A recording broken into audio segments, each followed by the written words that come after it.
Hello and welcome back. So, today we'll be discussing the part 6 of topic number 5, which is your partial correlation. Last lecture में हमने multiple correlation, उसका coefficient and कुछ properties discuss करी थी. Today's lecture is mostly about partial correlation coefficient and partial correlation coefficients का multiple correlation coefficient से relation. Okay, so if you remember हमने start किया था जब ये topic, first of all we studied about simple correlation. और simple correlation के time I told you that simple implies two variables, है ना. और हमने वो दो वेरिएबल्स क्या लिए थे, x and y. Then we came to multiple correlation. Multiple correlation में हमने ये टू वेरिएबल केस को एक्सटेंड कर दिया था to more than two variables, but since in your syllabus you have the case of three variables, so we discussed the three variables case here in multiple correlation. और हमने वो यूल्स notation के according तीन variables लिए थे, x1, x2 and x3. अब हम उसको फर्दर एक्सटेंड कर रहे हैं और थर्ड केस पे आते हैं, which is your case of partial correlation. Partial correlation में भी the variables under study will be three variables, but वो multiple correlation से कैसे different हैं.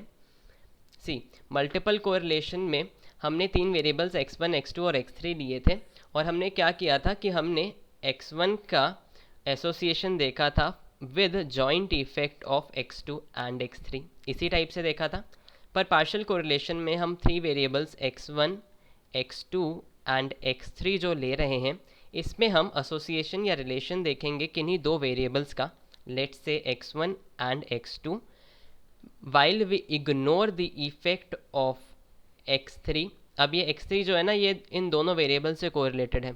तो अगर हम इस x3 का कोरिलेशन इग्नोर कर दें, एलिमिनेट कर दें या फिर रिड्यूस कर दें इनमें से, देन वी से कि केस बन जाता है पार्शियल कोरिलेशन का, राइट.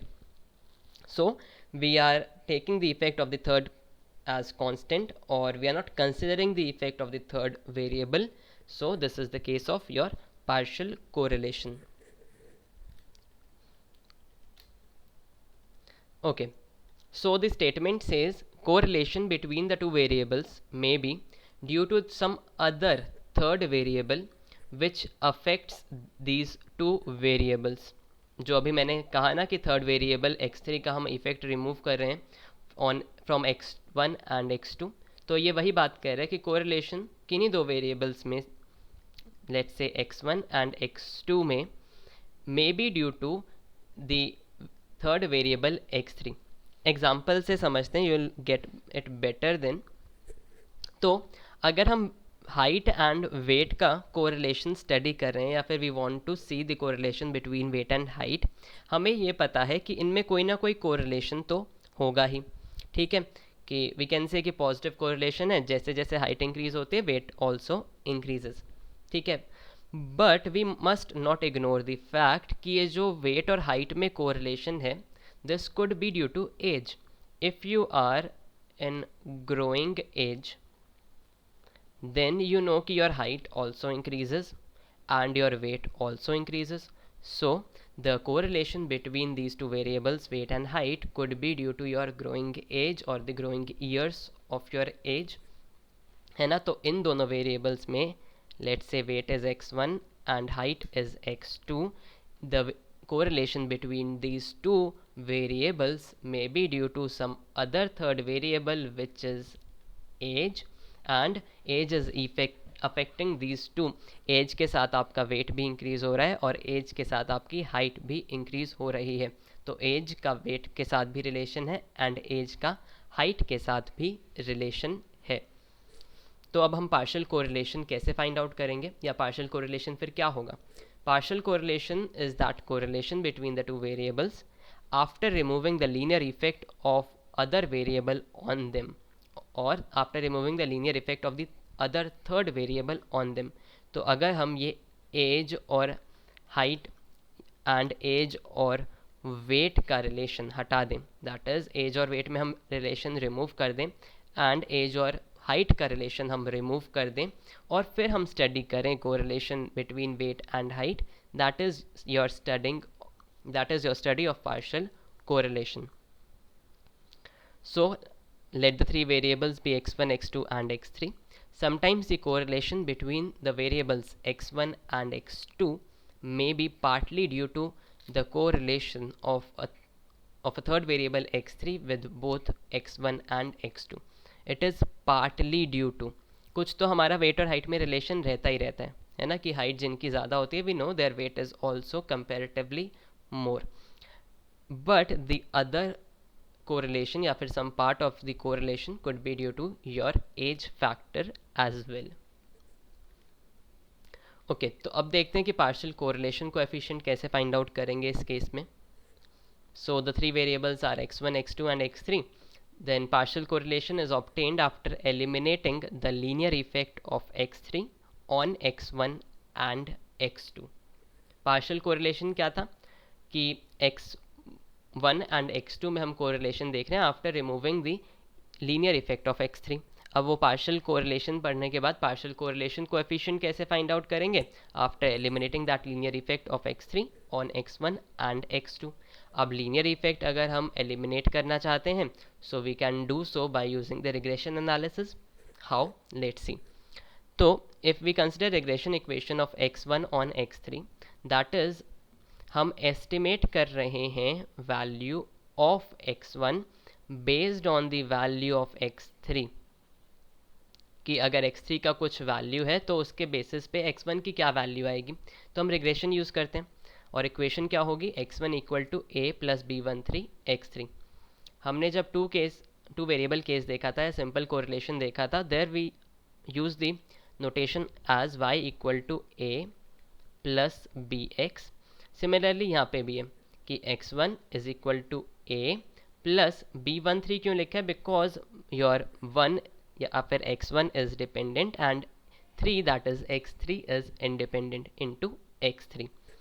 इधर से हमारे पास अगर हम डेविएशंस फ्रॉम मीन के टर्म्स में लेंगे तो ये वाली इक्वेशन आ जाएगी जैसे हमारे पास आता था y minus Y bar is equal to B x minus X bar. Similarly here ये वाले x अब स्मॉल हैं, हमने क्या किया, x1 minus x1 bar is equal to b13 x3 minus x3 bar. Okay तो हमारे पास अब x1.3 आ गया. x1.3 क्या है, estimate of x1 on the basis of some value of x3. Now will find the residual e1.3. e1.3 में हम क्या कर रहे हैं, एक तो हमारा एक्चुअल x1 था, ठीक है, एक्चुअल x1 में से हम एस्टिमेटेड x1 की वैल्यू रिमूव कर रहे हैं. उससे हमें क्या मिलेगा, हमारे पास अगर अगर हमारे पास x1 लेट से वेट था, तो अब हमने उस वेट वाले वेरिएबल में से वो वेट एलिमिनेट कर दिया जो कि हमने एस्टिमेट किया था on the basis of age. तो अब एज फैक्टर हम कह सकते हैं ना, हमने एज फैक्टर रिमूव कर दिया या फिर एज की वजह से जो रिलेशन था वो रिमूव कर दिया. सिमिलरली अगर हम रिग्रेस करें x2 ऑन x3 तो हमारे पास एक रेजिडुअल आएगा e2.3.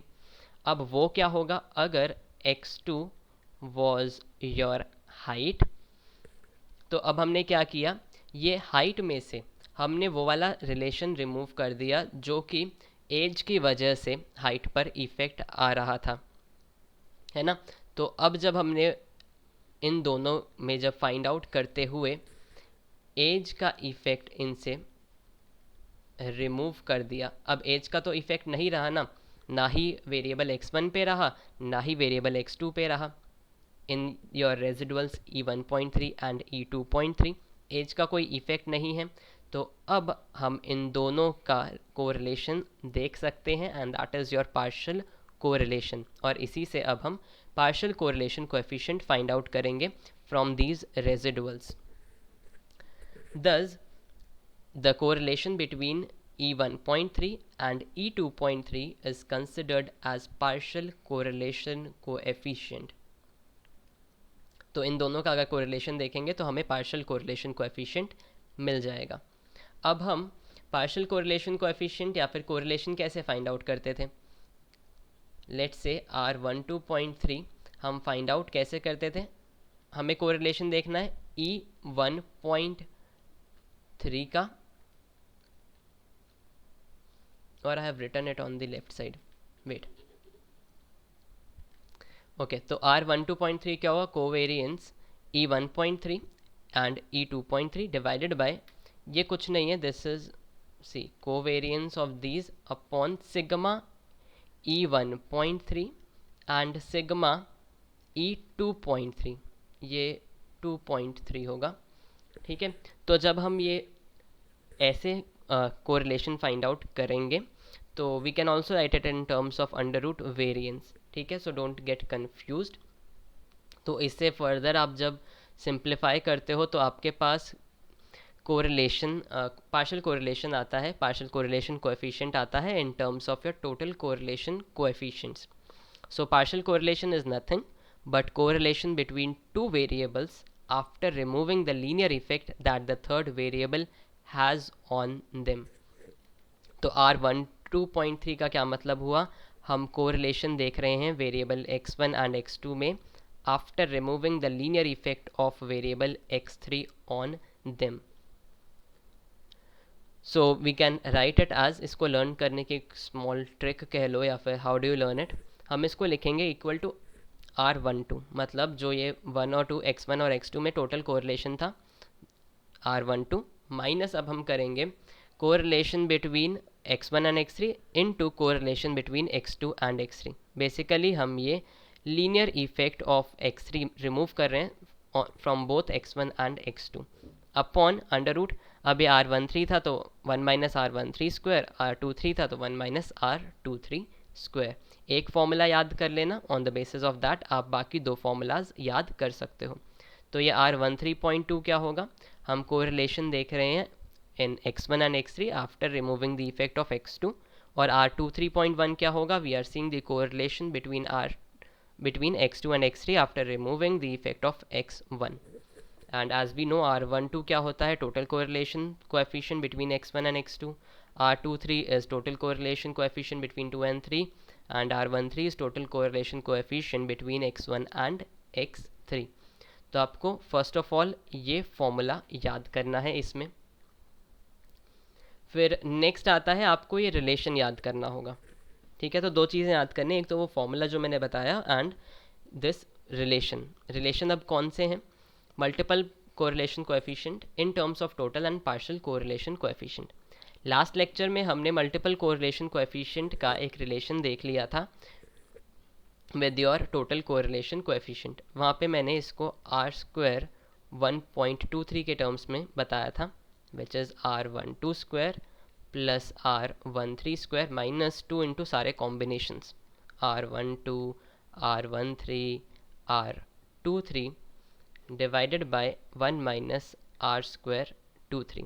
तो ये तो हुआ था multiple correlation coefficient and total correlation coefficient का एक रिलेशन.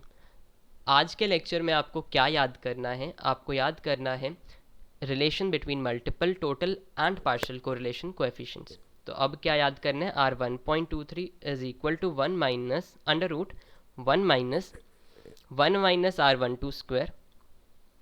R12 स्क्वायर ये कौन सा है, this is total correlation coefficient between x1 and x2 and 1 minus R² 13.2. अब ये 13.2 क्या है, this is your partial correlation coefficient, जहाँ पे हम रिलेशन देख रहे हैं of your variables x1 and x3 after eliminating the effect of x2. अब ये कैसे आया, कहाँ से आया, that's not what you should be concerned about. आपको बस ये रिलेशन याद होना चाहिए. तो एक रिलेशन याद कर लेना, आप बाकी सब इंटरचेंज करके उसको फाइंड आउट कर पाओगे. तो क्या क्या याद करना है आज के लेक्चर में, एक तो पार्शियल कोरिलेशन कोएफिशिएंट का फॉर्मूला जो लास्ट स्लाइड पे देखा, और एक ये relation of multiple total and partial correlation coefficients. दो चीज़ें याद करनी है and your partial correlation topic gets completed with this. और एक पॉइंट अब हम डिस्कस कर ही रहे हैं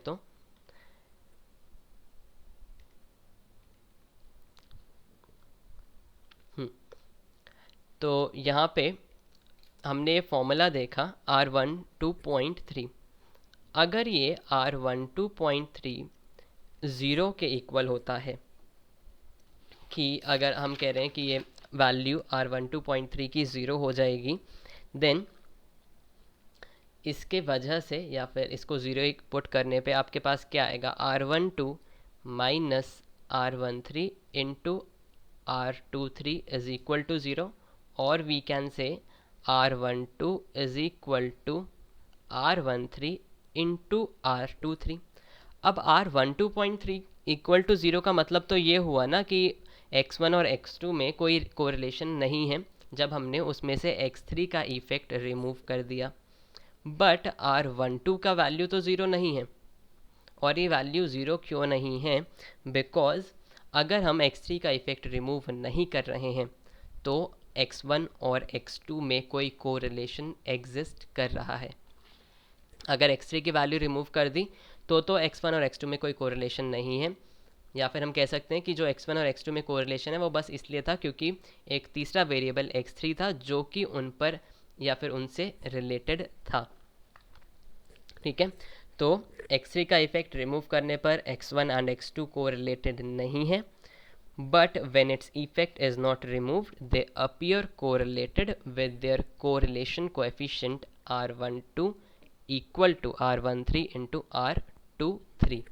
तो एग्ज़ाम में इस टाइप का क्वेश्चन आ सकता है, अगर पार्शियल कोरिलेशन कोएफिशिएंट ज़ीरो है तो फिर उसका क्या मतलब होता है। डज इट मीन कि x1 और x2 कोरिलेटेड नहीं है, या फिर डज इट मीन कि वो कोरिलेटेड जब नहीं है जब हमने x3 का इफेक्ट रिमूव कर दिया है। ठीक है, तो वो कोरिलेटेड तब नहीं है जब हमने उनका वो जब कोरिलेटेड नहीं है जब हमने x3 का इफेक्ट उन पर से रिमूव कर दिया है। Otherwise they are correlated because of that variable x3। तो रिलेशन भी देख लिया, अब क्वेश्चन सॉल्व कर लेते हैं एक दो। So we are given R12 is equal to 0.6, R13 is 0.5 and R23 is 0.45। Total correlation coefficients given है, partial correlation coefficients find out करने हैं। तो R12.3 क्या होगा, it is equal to total correlation between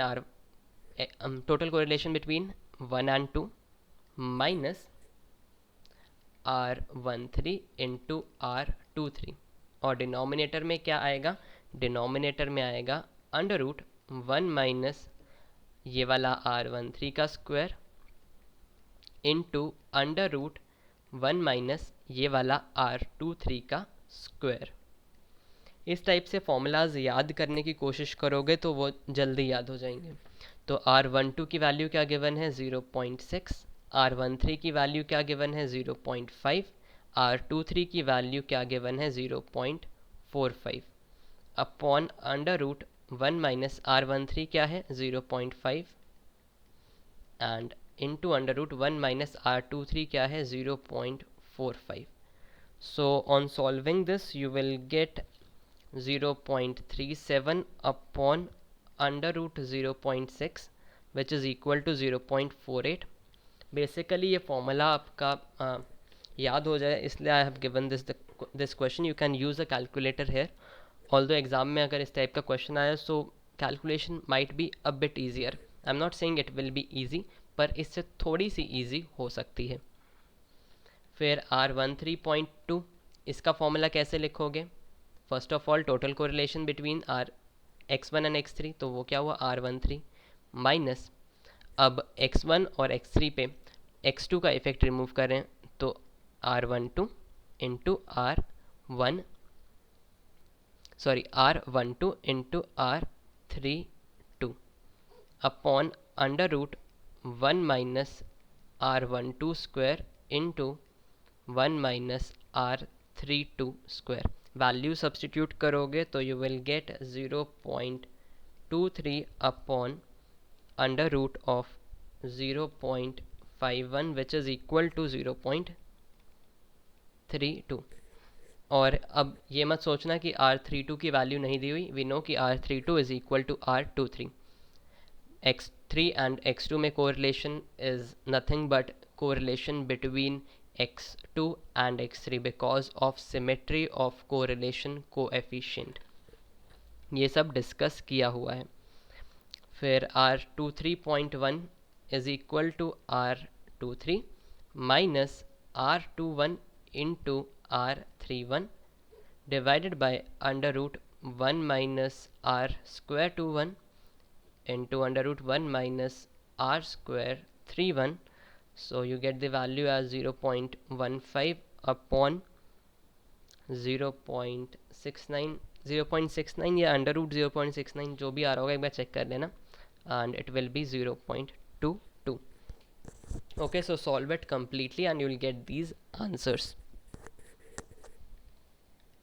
next questions आपकी practice के लिए हैं. R12.3 फाइंड आउट करना है क्वेश्चन नंबर 2 में, और क्वेश्चन नंबर 3 में you have to calculate R23.1. तो इस टाइप का क्वेश्चन आ सकता है या फिर रिलेशन बेस्ड क्वेश्चन आ सकता है. ऑल्दो रिलेशन बेस्ड क्वेश्चन कभी आया नहीं है directly as it is, but you must remember it because they can ask you such a question. कुछ भी नहीं है उस रिलेशन में, बस रिलेशन को याद करना है, and as it is they can ask you the question based on that. Right, so that is all for today's lecture. So हमने कोरिलेशन हमने कोरिलेशन देख लिया, that was simple, multiple and partial correlation. Similarly हमने regression को study कर लिया है, that is your simple linear regression and multiple linear regression. What is left is association of attributes wala topic, and we'll discuss that in the next lecture. Till then I'll advise ki go through all the lectures, previous lectures, and revise the formulas before you attempt the previous year papers, and that way you will be able to learn the formulas and apply there, and you'll get to know कि कैसे questions में formulas को apply करना है. Okay, so thank you so much. Have a good day ahead. In case you find the content useful and helpful, do press the like button so that we get a review of the same. Thank you so much.